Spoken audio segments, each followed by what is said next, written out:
JDU को विस्तार में कैबिनेट सीट मंजूर नहीं है।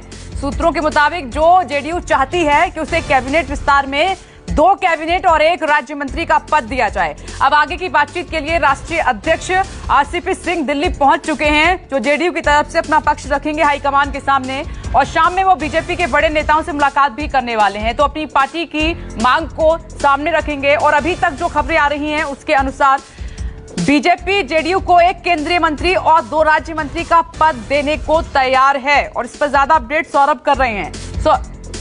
मैं आती हूं सौरभ। केंद्रीय मंत्रिमंडल विस्तार को लेकर बिहार जेडीयू के अध्यक्ष उमेश कुशवाहा ने कहा है कि हम चाहेंगे कि पार्टी को केंद्रीय मंत्रिमंडल में हिस्सेदारी के अनुसार भागीदारी मिले। कुशवाहा से बात की है संवाददाता सौरभ कुमार ने, सुन लीजिए फिर उनका रुख करते हैं। वक्त हमारे साथ जदयू के प्रदेश अध्यक्ष उमेश कुशवाहा हैं। सर, ये बताइए कि मंत्रिमंडल का विस्तार होने वाला है, पार्टी क्या चाहती है? जनता दल यूनाइटेड केंद्रीय विस्तार में, केंद्रीय मंत्रिमंडल के विस्तार में शामिल होगी। और पार्टी क्या चाहती है, हम लोग के पार्टी के नेता माननीय मुख्यमंत्री जी नेता इस पर बताएंगे। और हम लोग का जो आप जो चाह रहे हैं कि इस पर विस्तार से, तो विशेषाधिकार माननीय प्रधानमंत्री जी का है। कौन लोग मंत्रिमंडल में कौन सा जगह मिलेगा, कौन लोग बनेंगे, ये तो विशेषाधिकार माननीय प्रधानमंत्री जी का है। हम तो संगठन की बात करते हैं। हमने संगठन को मजबूती के लिए संकल्प लिया है। और जो हमारा मिशन है 2024 और 2025, उस पर हम विस्तार से बात कर सकते हैं, उस पर हम डिटेल बताएंगे। सर, पिछले बार 1 पद मिला था तो जदयू नाराज हो गई थी। इस बार जदयू क्या चाहती है, पार्टी क्या चाहती है, कितना पद मिले? हमने स्पष्ट कहा है, संकेत दिया है कि थोड़ा इंतजार कर लीजिए, निश्चित रूप से सामने आ जाएगी। समझे, यहाँ केंद्र में भी और यहाँ भी बिहार में एनडीए एक साथ है, एकजुट है, पूरी सरकार चलेगी। जिस अनुसार आपके एमपी हैं उस अनुसार से मंत्री पद का कोटा मिलना चाहिए। हमने स्पष्ट कहा है कि इस मंत्रिमंडल में कौन सा मंत्री कौन बनेंगे और कौन कितना जगह मिलेगी, ये विशेष अधिकार माननीय प्रधानमंत्री जी का है। और हम इतना ही आपको संकेत देना चाहते हैं कि हम जनता दल यूनाइटेड केंद्रीय मंत्रिमंडल के विस्तार में शामिल होगी। तो हमारे साथ है प्रदेश अध्यक्ष। इनका साफ कहना है कि इस बार जदयू चाहती है कि वह केंद्रीय मंत्रिमंडल में शामिल हो। कैमरामैन ऋषि के साथ सौरभ कुमार, पटना, न्यूज़ 24। सौरभ के पास हम चलेंगे, लेकिन ये आपकी टीवी स्क्रीन पर कौन कौन से चेहरे हैं जो मोदी की टीम की नए चेहरे हैं। इसमें ज्योतिरादित्य सिंधिया का नाम शामिल है और वो वहां से 3:30 बजे रवाना भी होने वाले हैं। मध्य प्रदेश से दिल्ली के लिए आ रहे हैं। उम्मीद है कि बड़ी जिम्मेदारी उनको मिल सकती है। सर्बानंद सोनोवाल, ये अगला नाम इस लिस्ट में। टीम मोदी के नए चेहरे, पुरानों की छुट्टी कुछ की कर भी दी गई है। सुशील मोदी अगला नाम, डिप्टी सीएम है बिहार के, इनको भी जगह मिल सकती है, संभावित चेहरे हैं। भूपेंद्र यादव का भी नाम इस लिस्ट में शामिल है। ये नई टीम होगी प्रधानमंत्री नरेंद्र मोदी की। और इधर विनय सहस्रबुद्धे, इनका भी नाम आगे चल रहा है। और ये न्यूज़ 24 लगातार आपको बता रहा है कि ये बड़े नाम हैं। और कुछ रीजनल जो पार्टियां हैं उनमें से अनुप्रिया पटेल भी आती हैं उत्तर प्रदेश से, और पिछले टाइम मुलाकात भी की थी, तो इनकी भी संभावना पूरी है। वरुण गांधी को भी जगह मिल सकती है मोदी की टीम में, उनको भी कोई अहम पोर्टफोलियो दिया जा सकता है। दिलीप घोष, क्योंकि बीजेपी चाहती है कि पश्चिम बंगाल में कोई तो हो जो दीदी से टक्कर ले और वहां पर मजबूती चाहते, इसीलिए दिलीप घोष का नाम रेस में सबसे आगे चल रहा है। और वैजयंत पांडा, इनका भी नाम इस लिस्ट में शामिल है। ये बड़े नाम, राज्यों से बड़े चेहरे। मीनाक्षी लेखी का भी नाम इस लिस्ट में आता है, जो टीम मोदी में शामिल हो सकती हैं। संजय जायसवाल, ये भी टीम मोदी का हिस्सा हो सकते हैं। नए चेहरे हैं जिनको जगह मिल सकती है। कल या परसों में विस्तार होना है। और जमयांग नामंग्याल, ये भी शामिल हो सकते हैं। साथ ही नारायण राणे महाराष्ट्र से, ये बड़ा नाम, कद्दावर नेता है, तो बीजेपी चाहती है कि वहां पर मजबूत हो, तो इनको जगह मिल सकती है। प्रवीण निषाद, आपको ध्यान होगा कि पिछली बार अमित शाह ने खुद रीजनल पार्टियों से मुलाकात की थी और उनको अहम जिम्मेदारी की बात सामने निकल कर आ रही थी। और बिहार से पशुपति पारस, क्योंकि चिराग पासवान के चाचा हैं पशुपति पारस, उनके बीच में बहुत कुछ अच्छा नहीं है लेकिन।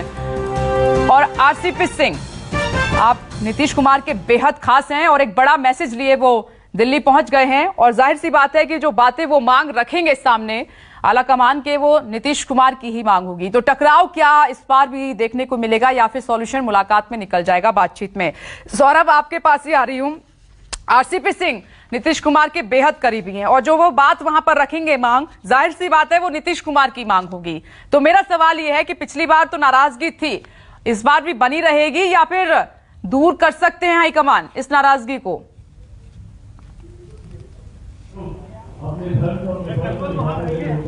जी बिल्कुल, यही बड़ा सवाल है कि क्या इस बार जदयू केंद्रीय मंत्रिमंडल में शामिल होगा या पिछले बार की तरह इस बार भी उसे अपना कोटा यानी जो जदयू चाह रही है उसे नहीं मिलेगा।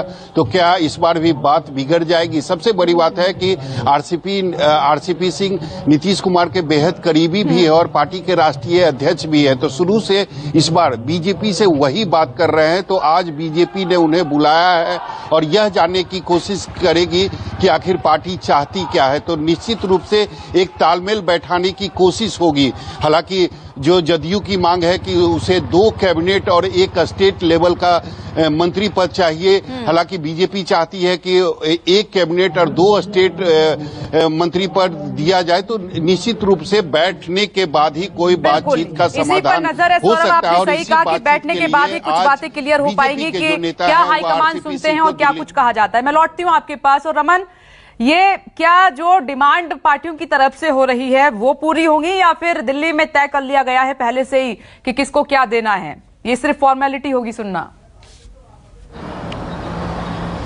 देखिए, पिछली बार जब मंत्रिमंडल का विस्तार हुआ था तो जेडीयू के सभी नेता, आरसीपी सिंह सहित जो तमाम नेता थे जिन्हें लगता था कि मंत्रिमंडल में जगह मिल सकती है, वो दिल्ली में डेरा डाले हुए थे, लेकिन उनके पास कोई फोन तक नहीं गया। लेकिन इस बार का संकेत बिल्कुल अलग है। इस बार आरसीपी सिंह, जो कि जनता दल यू के राष्ट्रीय अध्यक्ष हैं, उनको जेपी नड्डा ने बुलाया है बातचीत करने के लिए।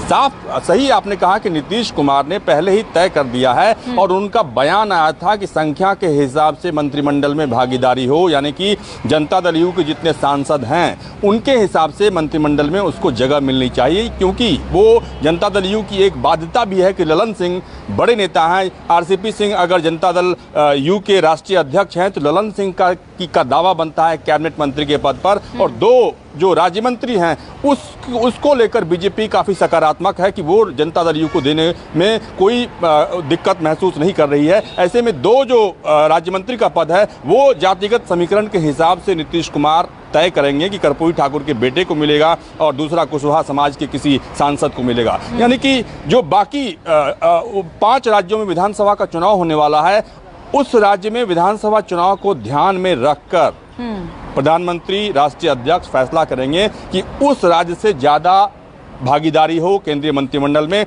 इसमें उत्तर प्रदेश से लेकर पंजाब से लेकर कई ऐसे राज्य हैं, उत्तराखंड का मामला भी है, तो कई ऐसे राज्य हैं जिनसे भागीदारी केंद्रीय मंत्रिमंडल में ज़्यादा मिल सकती है। और आपने सही कहा कि ज्योतिरादित्य सिंधिया और सर्बानंद सोनोवाल, जो कि अभी तक असम के मुख्यमंत्री थे, उनकी जगह पे हेमंत बिस्वा शर्मा को बनाया गया, तो इनको जरूर केंद्रीय मंत्रिमंडल में जगह मिलेगी। आप सही कह रहे हैं रमन, क्योंकि नाराजगी भी तो दूर करनी है, बैलेंस बनाकर चलना है, तभी कुछ बात बन पाएगी। नमस्कार, मैं हूं संदीप चौधरी। अगर आपको ये वीडियो पसंद आया हो तो इसे लाइक और शेयर जरूर करें, और हाँ, हमें सब्सक्राइब और फॉलो करना ना भूलें ताकि आप देश और दुनिया की कोई खबर मिस ना करें। तो जुड़िए हमारे साथ और देखते रहिए News 24।